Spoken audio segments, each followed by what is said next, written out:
Assalamualaikum warahmatullahi wabarakatuh. Alhamdulillahirabbil alamin. Allahumma shalli wa sallim ala habibina wa sayyidina Muhammadin wa ala alihi wa sahbihi ajmain. Beberapa hikmah yang kita baca dan kita pelajari bersama dari kitab Al-Hikam yang ditulis oleh Asy-Syaikh Ibnu Athaillah Sakandari. Ada yang memang dari sekilas sudah sulit kita pahami. Ada yang sekilas mudah kita pahami, ternyata pemahamannya tidak seperti yang kita kira. Sering kita ketemu kalimat hikmah dalam Al-Hikam Al-Athaillah seperti itu. Ada juga yang bisa kita maknai dan kita mengerti dari berbagai pemahaman yang berbeda-beda. Itu menunjukkan bahwa Al-Hikam Al-Athaillah yang mengandung kalimat-kalimat hikmah tersebut memang suatu karya yang sangat luar biasa, yang mengandung nilai-nilai makna yang sangat luas dan dalam. Rekan-rekan yang saya muliakan, itulah mungkin yang akan kita temui pada beberapa hikmah yang akan kita baca pagi ini. Seperti halnya hikmah yang ke-129, akan tetapi kita akan memulai terlebih dahulu dengan hikmah yang ke-128. Mari kita baca bersama-sama. Bismillahirrahmanirrahim. Subhanaka la ilma lana illa ma 'allamtana innaka antal alimul hakim. Qalal musannifu Asy-Syaikh Ibnu Athaillah Sakandari. Masya'nu wujudu thalabi.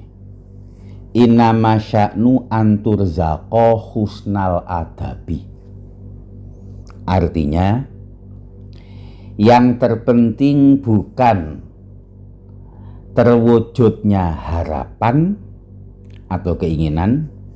Innama sya'nu anturzaqa husnal adabi. Yang terpenting adalah engkau diberi rizki kesantunan, adab kepada Tuhan. Masya'nu wujudu thalabi ina masya'nu anturzaqa husnal adabi. Yang terpenting dalam kita berdoa, dalam kita bermohon, bermunajat kepada Allah, bukan perkara harapan dan keinginan kita terwujud. Bukan itu yang terpenting. Yang terpenting adalah bahwa kita sudah mendapatkan rizki yang sangat agung dan mulia, yakni adab kepada Allah Subhanahu wa ta'ala, tata krama dari hamba kepada Tuhannya. Rekan-rekan yang saya muliakan, pembahasan seperti ini sesungguhnya sudah sering yang senada dengan ini dalam hikmah-hikmah yang terdahulu. Bahwa dalam berdoa, bermunajat, bermohon kepada Allah, bagi kita, ya terutama para muhakkikin, ya, mudah-mudahan kita muhakkikin seperti Gus Bruri, bahwa yang terpenting ini bukan soal kita berdoa dengan penuh harap kemudian harapan dikabulkan oleh Allah. Bukan itu yang terpenting. Itu nggak penting. Kita punya keinginan, kemudian keinginannya diwujudkan oleh Allah. Itu nggak penting. Yang terpenting adalah husnul adab. Yang terpenting adalah menjaga dan meneguhkan ubudiyah kita kepada Allah. Doa dalam rangka menunjukkan kehambaan kita kepada Allah. Ad-du'a'u mukhul ibadah, sabda Rasulullah Muhammad SAW. Doa ini adalah inti daripada ibadah. Doa itu adalah otaknya ibadah, yang menggerakkan semua aktivitas ubudiyah itu adalah doa. Nah, rangkaian doa yang dalam rangka ubudiyah, dalam rangka penghambaan kita kepada Allah, ini bukan soal keinginan dari doa itu kemudian diwujudkan, bukan. Tetapi adalah semata-mata untuk memenuhi panggilan Allah. Ud'uni, berdoalah kepadaku. Itu kan panggilan itu. Itu kan perintah, maka kita lakukan. Itu panggilan, maka kita datangi. Bukan karena apapun keinginan kita. Karena keinginan kita jauh lebih kecil daripada pemberian Allah. Dan seringnya keinginan kita ini keinginan yang remeh-remeh. Keinginan yang remeh-temeh.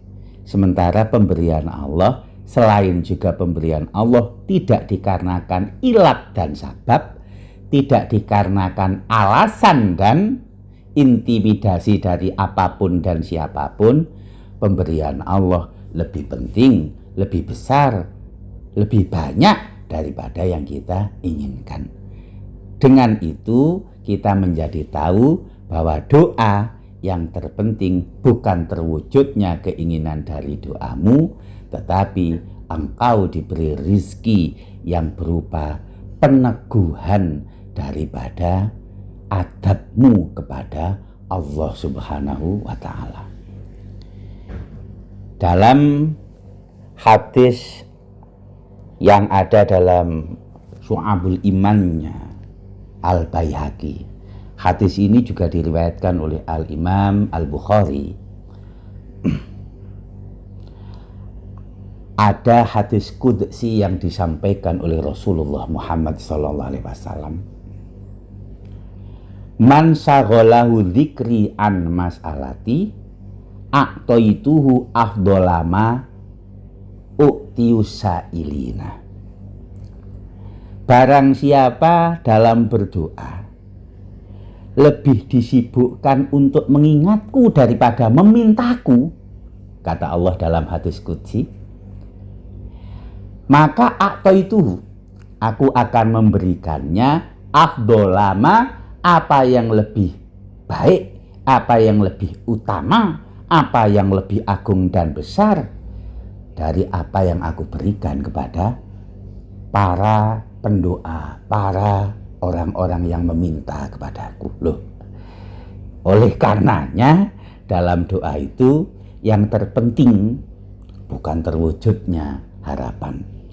Dalam munajat yang terpenting bukan terjadinya keinginan. Yang terpenting kita meneguhkan ubudiyah kita kepada Allah Subhanahu wa Ta'ala. Begitu. Ini, dan Asy-Syaikh Ibnu Athaillah mengatakannya, beliau adalah tolab gitu ya. Tolab itu kan keinginan yang sifatnya dituntut, tolab. Keinginan yang memang dipinta. Dan hikmah-hikmah yang selanjutnya, terutama sekali hikmah 129 ini juga masih bicara tentang tolab, tentang keinginan yang ya memang sesungguhnya keinginan yang kita inginkan terwujud, tercapai, harapan yang kita inginkan bisa terjadi. Mari kita baca hikmah ke-129.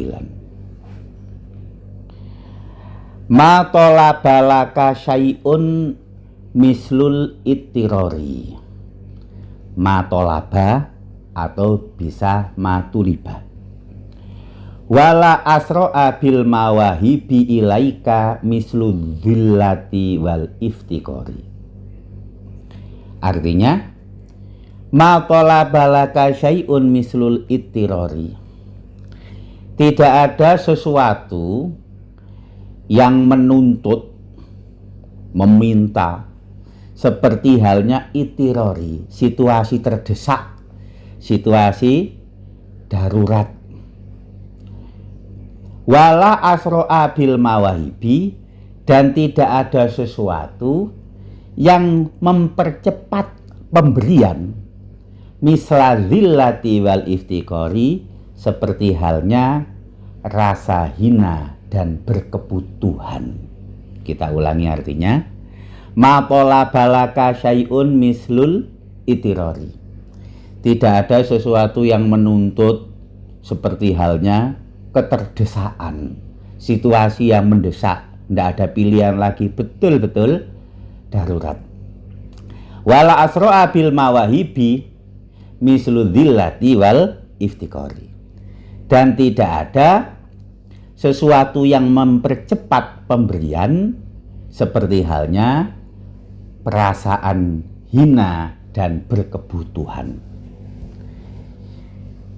Kalau kita artikan secara mudah, maka begini, ma pola balaka syai'un mislul itirori,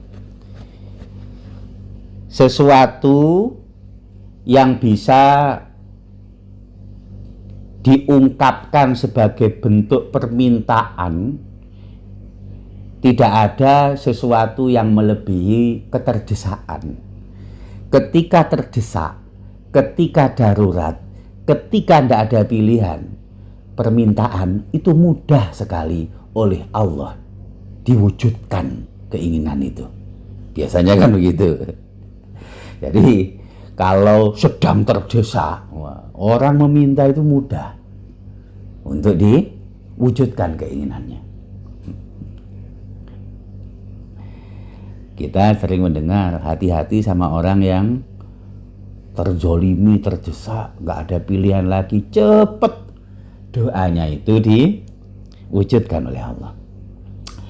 Sama, wala asro'a bil mawahibi ilaika misla dhillati wal iftikori, dan tidak ada sesuatu yang mempercepat pemberian yang Allah berikan seperti halnya rasa hina yang ada pada diri dan kebutuhan.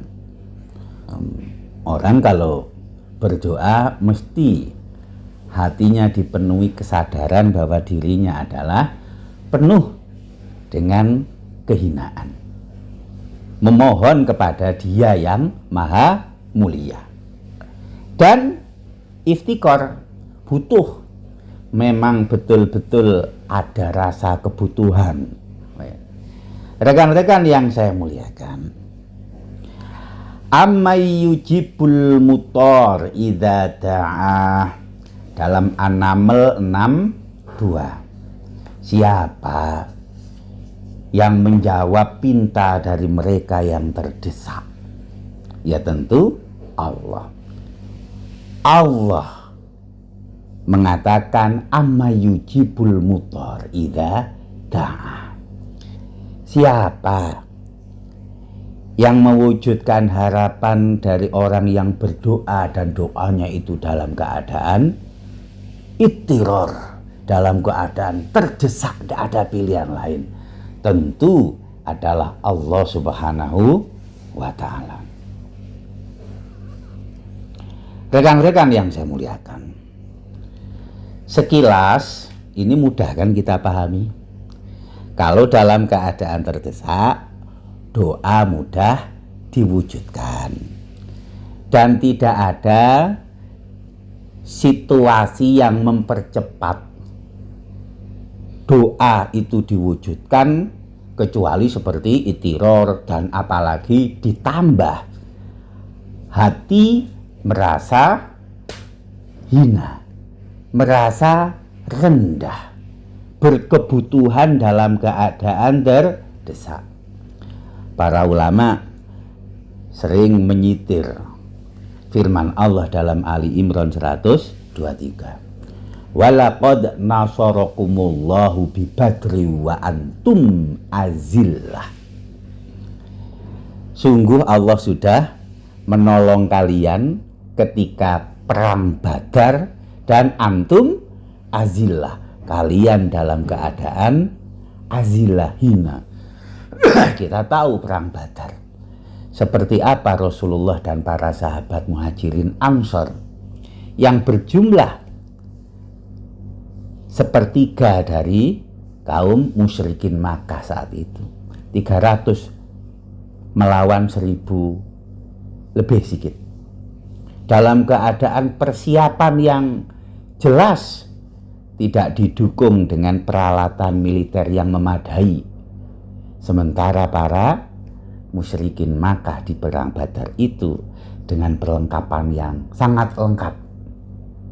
Dan itu yang Allah sebut wa antum azillah, dalam keadaan zillah, dalam keadaan rendah, dalam keadaan terdesak, dalam keadaan yang berkebutuhan. Dan itu menunjukkan kepada kita, kalau kita itu dalam keadaan terdesak, dalam keadaan butuh, dalam keadaan iftikor, ini membutuhkan sesuatu yang memang kita sangat butuhkan. Tidak ada pilihan lain seakan-akan seperti itu. Itu mudah untuk diwujudkan doa dan permintaan. Nah, makna dari hikmah ke-129 yang barusan kita baca, kita maknai seperti itu juga bisa. Kita maknai secara sederhana dan populer seperti itu juga bisa-bisa saja. Tetapi ada makna lain yang lebih dalam. Ada makna filosofis lain yang lebih tepat dalam kacamata tasawuf. Maknanya bukan seperti itu. Ini maka sudah kita sampaikan tadi, seperti disampaikan oleh banyak para ulama yang mensarai saat membaca dan menjelaskan hikmah ke-129 ini. Bisa kita baca ma tolaba, bisa kita baca ma tuliba. Naibul fa'il dan naibul maf'ul. Makna yang tadi adalah naibul fa'il. Coba kita sekarang baca secara naibul maf'ul. Ma tulibalaka syai'un mislul itirori. Tidak ada yang dituntut darimu. Berarti kita yang dituntut sekarang. Seperti halnya itiror. Yang paling dituntut dari berbagai hal yang dituntut atas kita sebagai hamba, atas kita sebagai mukallaf, itu tidak ada. Seperti halnya itiror, itu tidak ada. Artinya apa? Orang tasawuf yang dia mengetahui siapa ia dan mengenal siapa Tuhannya, selalu mengerti bahwa posisinya tidak lain dan tidak bukan adalah mutor, orang yang terdesak, tidak ada pilihan, selalu darurat dan selalu butuh kepada Allah Subhanahu wa Ta'ala. Maka matuli balaka syai'un mislul itiror. Tidak ada daripada apa semua yang dituntut atasmu sebagai hamba. Seperti halnya itiror. Itiror itulah keadaan darurat yang menetap inheren, lekat kepada dirimu sebagai abdun min ibadihi. Itu adalah sifat yang zatiyah, bahwa kita ini selalu mutor kepada Allah, bahwa kita tidak ada waktu yang kita lewati, tidak ada tempat yang kita mukimi, tidak ada kurang dari sekian detik pun kecuali kita butuh kepada Allah Subhanahu wa Ta'ala, dan itu mutlak kebutuhan kita kepada Allah Subhanahu wa Ta'ala. Ya ayuhan nasu antumul fuqara'u ilallah, dalam Fatir 15. Wahai manusia, kalian semua itu fakir, butuh kepada Allah. Sementara Allah, wallahu huwal ghaniyul hamid. Allah itu maha terpuji, Allah maha kaya, tak butuh suatu apapun. Nah, Ironisnya, kita itu seringnya nggak sadar kalau kita itu setiap saat butuh Allah. Ironisnya lagi, kita itu malah sering mengungkapkan dan mengekspresikan kebutuhan kita kepada selain Allah.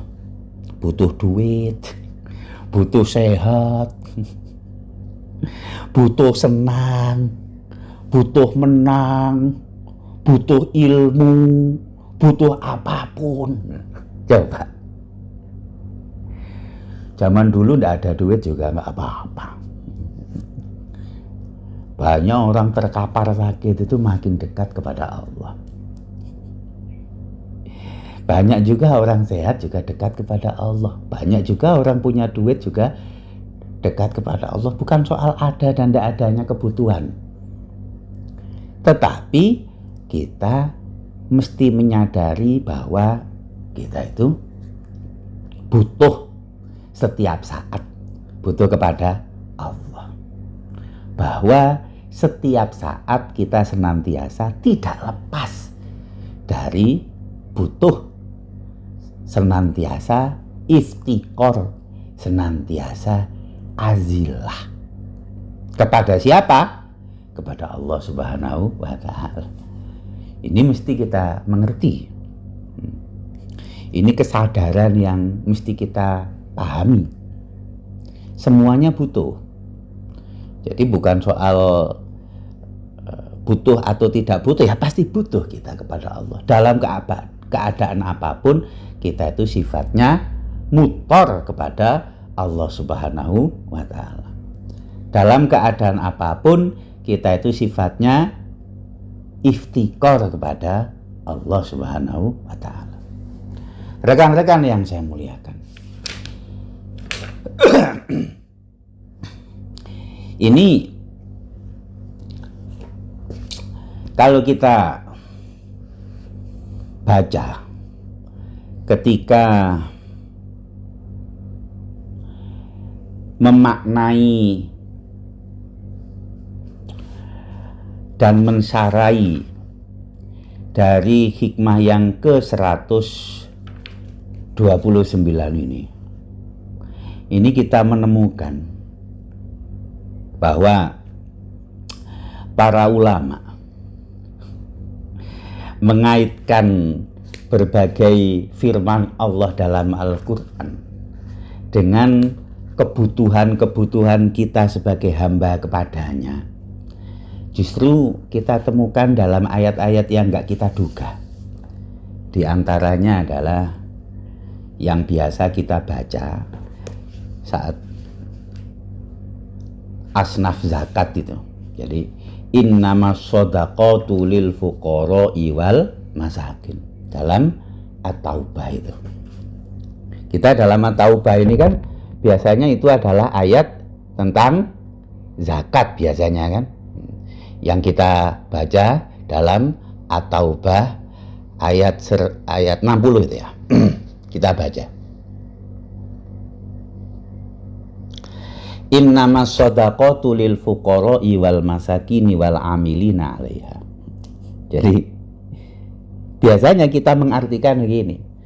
Sesungguhnya zakat atau sedekah yang wajib itu adalah untuk orang yang fakir, untuk orang yang miskin. Para ulama tasawuf mengartikannya enggak seperti itu. Artinya mengartikannya enggak hanya seperti itu, tapi mengartikannya begini. Innamas shadaqatu. Sedekah, kesungguhan, kejujuran, objektivitas ya. Lil fuqara'i itu hanya bisa dimiliki oleh mereka yang fakir. Jadi kita tidak ada yang mengingkari bahwa kita itu fakir kepada Allah. Kan begitu kan? Nah, jadi kalau kita panjangkan ini Gus, ada 8 orang yang bisa meraih titel sedekah itu. Siapa? Orang yang fakir selalu membutuhkan kepada Allah. Orang yang miskin hatinya tetap sakinah, itu kan hatinya tenang gitu ya. Wal amilina 'alaiha, orang yang sungguh-sungguh berusaha untuk mendapatkan ketetapan hati itu. Wal mu'allafati qulubuhum, orang yang hatinya dilembutkan. Jadi artinya seperti itu.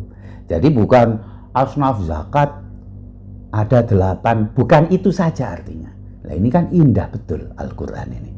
Ini yang disebut dengan tafsir isyari atau tafsir yang bercorak teosofis. Ada yang mengatakan ini adalah tafsir tafsir fuyudi, tafsir yang merupakan limpahan mawaro'al makna dari Allah Subhanahu wa Ta'ala. Jadi kita salah dong mengartikan bahwa zakat atau sedekah wajib itu hanya milik atau hanya diperuntukkan untuk 8 asnaf. Oh, jelas tidak salah. Tetapi Al-Quran itu kan sungguh maknanya sangat luas. Perkataan orang yang alim saja bisa punya spektrum makna luas. Tentu nggak bisa dibandingkan dong dengan Al-Quran. Pasti maknanya luas. Maka innama sodaqotu, sesungguhnya sodaqoh. Sodaqoh itu apa? Sodaqoh kan maknanya kan ya sama, berakar sama dengan sidik, dengan sodik, dengan tasdik. Kesungguhan, objektivitas, kesungguhan, kejujuran hati sebagai seorang hamba itu hanya dimiliki oleh 8 orang. Tapi para ulama, karena ini konteksnya adalah tentang itiror fakir, maka innama shodaqatu lil fuqara'i. Nah, kalau kita perhatikan masih di At-Taubah, di ayat-ayat selanjutnya, kita kan kalau bicara tentang sedekah atau zakat itu kan sering menghubungkan dengan khud min amwalihim shadaqatan tutahhiruhum wa tuzakkihim biha. Itu kita sering mengartikan dengan itu. Lah kemudian kalau kita perhatikan di bawahnya, di bawah ayat itu, jadi kalau khud min amwalihim shadaqatan di At-Taubah 103 itu, di bawahnya itu kan alam ya'lamu annallaha yaqbalu taubata an ibadihi wa ya'khudus shadaqat. Dalam Al-Quran ini satu-satunya ini Allah mengambil sedekah. Mungkin enggak? Kan enggak mungkin. Allah mengambil zakat. Kan biasanya kita artikan begitu. Tapi wa ya'khudus shadaqat, yang diambil dari para hamba itu adalah shadaqat, keteguhan hati, kesungguhan yang tadi dalam At-Taubah 60 tadi di atasnya yang innamas shadaqatu. Gitu. Jadi ini tafsir-tafsir isyari. Dan oleh karenanya matolabal laka syai'un mislul itirori matulibalaka. Tidak ada yang lebih dituntut oleh Allah daripada kita. Tidak ada yang lebih penting untuk kita tanamkan dalam hati kita kecuali perasaan bahwa kita senantiasa butuh, bukan hanya butuh tetapi mutor kepada Allah Subhanahu wa Ta'ala. Itu mesti disadari betul itu. Kita itu memang setiap saat pasti dalam keadaan keterdesaan, kebutuhan, tidak ada pilihan kecuali kepada Allah Subhanahu wa Ta'ala. Kan dulu sudah pernah kita sampaikan ketika sedikit membahas di kebutuhan kita tentang apa dan siapa. Walau annahum radu ma atahumullahu wa rasuluh. Ada orang kalau dikasih zakat ridho, dikasih oleh Rasulullah bagian sedekah atau rampasan perang ridho. Tapi begitu nggak dikasih, nggak ridho. Begitu nggak dikasih, marah. Kemudian penjelasan Allah dalam 59 dari At-Taubah, walau annahum radu ma atahumullahu wa rasuluh. Kalau saja mereka ridho dengan apa yang diberikan oleh Allah dan Rasul-Nya. Kemudian apa? Qalu hasbunallah. Mestinya mereka itu ya ngomongnya hasbunallah, cukup bagi kita Allah. Sudah, tidak ada yang lain. Jadi yang hasbunallah. Kadang kita sudah deklarkan itu. Hasbunallah wa ni'mal wakil, ni'mal maula wa ni'man nasir. Allah itu ni'mal maula, ni'man nasir. Kita sudah mendeklar kalau kita itu hasbunallah, tapi tetap aja ngomong butuh duit, butuh ini, butuh itu. Nggak cocok sama kita. Nggak cocok dengan deklar kita yang hasbunallah wa ni'mal wakil, ni'mal maula wa ni'man nasir. Itu deklar kita ketika berzikir. Nyatanya hati itu merasa butuh ini, butuh itu, bergantung pada ini, bergantung kepada itu.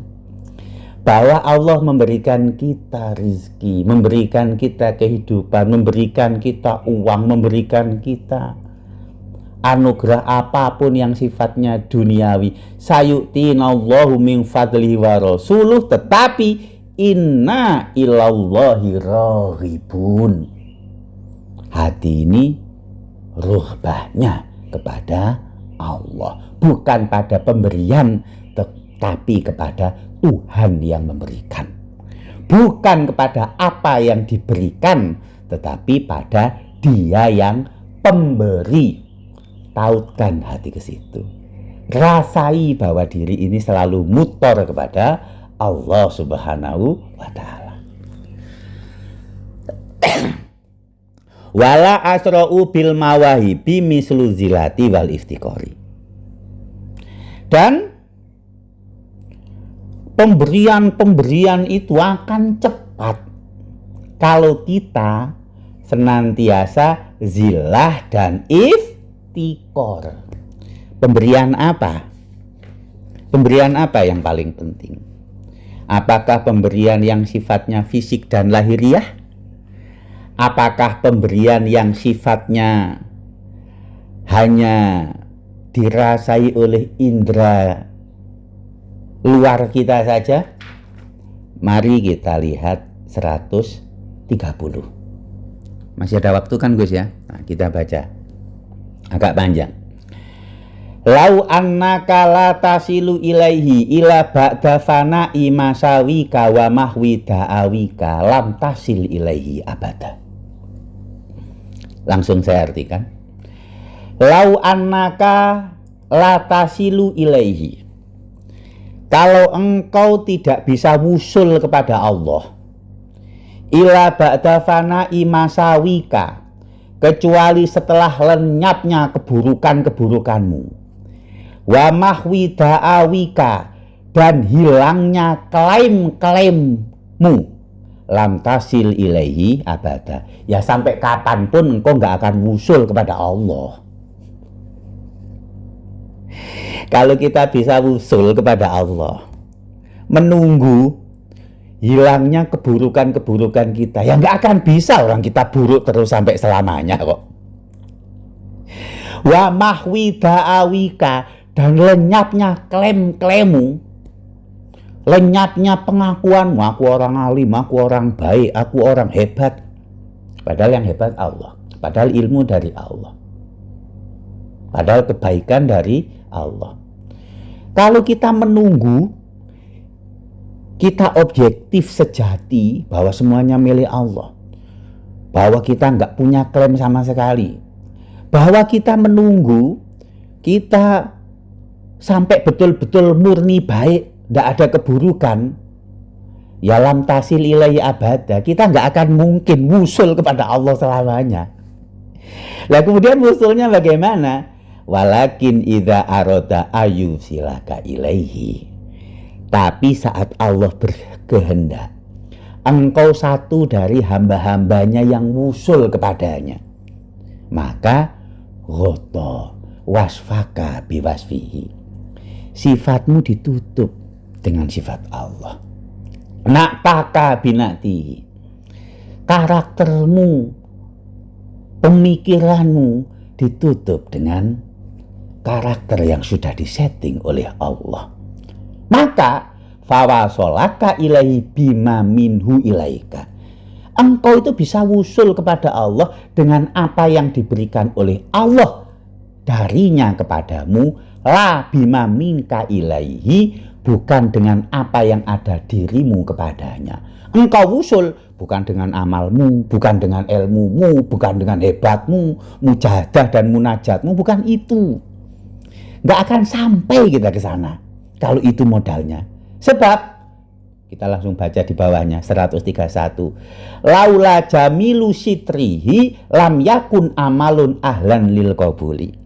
Kalau bukan semata-mata kebaikan Allah, lam yakun amalun, tidak ada satu amal, satu aja nggak ada yang ahlan lil qabuli, bisa punya kualifikasi diterima oleh Allah Subhanahu wa Ta'ala. Nggak ada. Tadi sholat subuh barusan, ada satu tasbih yang kita baca punya kualifikasi yang diterima oleh Allah? Nggak ada. Nggak ada. Jadi apa yang membuat diterima? Laula jamilu sitrihi, semata-mata kebaikan Allah, maha baiknya menutupi semua keburukan kita. Karena rahmatnya Allah untuk kita, karena maha baiknya Allah untuk buruk-buruknya kita. Tuh. Maka rekan-rekan, kita kembali ke 130 tuh.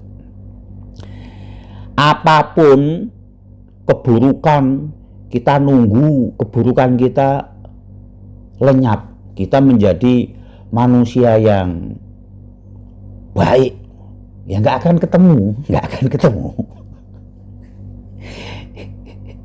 Kita nunggu alim, ya, nunggu Al-Quran itu sampai betul-betul kita dalami, kita mencintai syariat, ya nggak akan ketemu seperti itu. Nggak akan ketemu.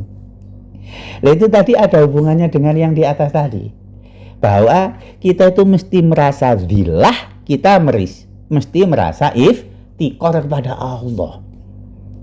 Ketika kita zillah dan iftikar kepada Allah, ya modal kita itu agar apa? Mau hibahnya Allah, terutama wusul, itu kan pemberian Allah yang agung untuk kita, itu bisa sampai kepada kita. Tetapi harus kita sadari, wusul kita bukan dengan modal dari kita.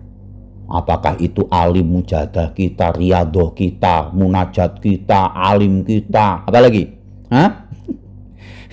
segala bentuk ubudiyah kita, itu nggak ada maknanya, itu nggak ada artinya. Sebab apa?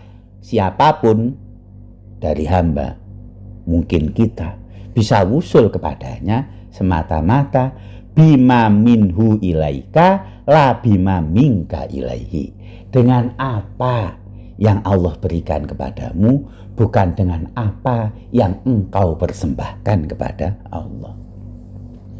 Itulah kenapa guru saya itu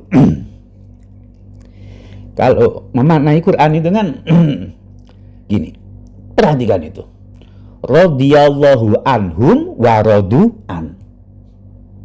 Allah ridho kepada mereka, baru mereka ridho kepada Allah. Gitu. Yuhibbunahum wa yuhibbunah. Allah cinta kepada hamba, baru hamba itu cinta kepada Allah. Duluan Allahnya atau duluan hambanya? Ridho itu datang dari Allah dulu atau kita ridho kepada Allah dulu? Ya Allah dulu. Memang begitu. Radhiyallahu anhum wa radu an. Ya ayyuhalladzina amanu may yartada minkum fasaufa ya'tillahu biqaumin yuhibbuhum wa yuhibbuna.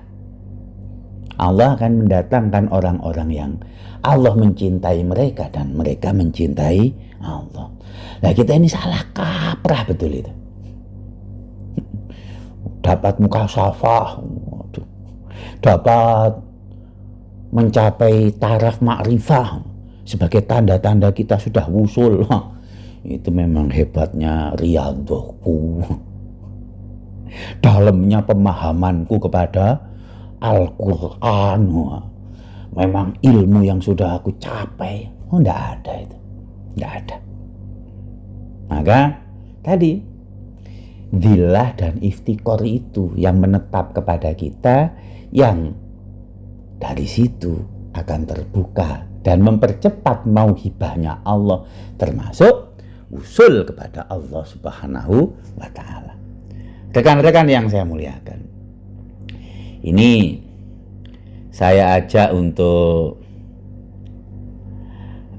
melihat sekali lagi beberapa tafsir Isari. Begitu indahnya Al-Quran itu. Kan kata Haji Akbar sama kita sering ingatkan, kita ngaji apapun itu kan sebenarnya ngaji Quran, ya kan. Ngomong apapun itu ya kembalinya ke kalamullah. Belajar kitab apapun ya kembalinya kepada kitabullah. Dulu ya itu nggak paham. Ketika guru kami, ya Haji Maftuh Bastul Biri itu membuat pernyataan-pernyataan bahkan dari buku beliau tentang Quran itu. Quran adalah hidangan terlezat, gitu ya. Quran adalah hidangan terlezat. Dulu nggak paham, ya, kok bisa apa hidangan terlezat? Ya ternyata memang betul. Bahkan kalau kata Haji Akbar, kebutuhan kita, asupan yang kita butuhkan dari Al-Quran itu melebihi makanan, kan gitu ya. Butuhnya kita kepada Al-Quran lebih butuh daripada asupan badan dari makanan.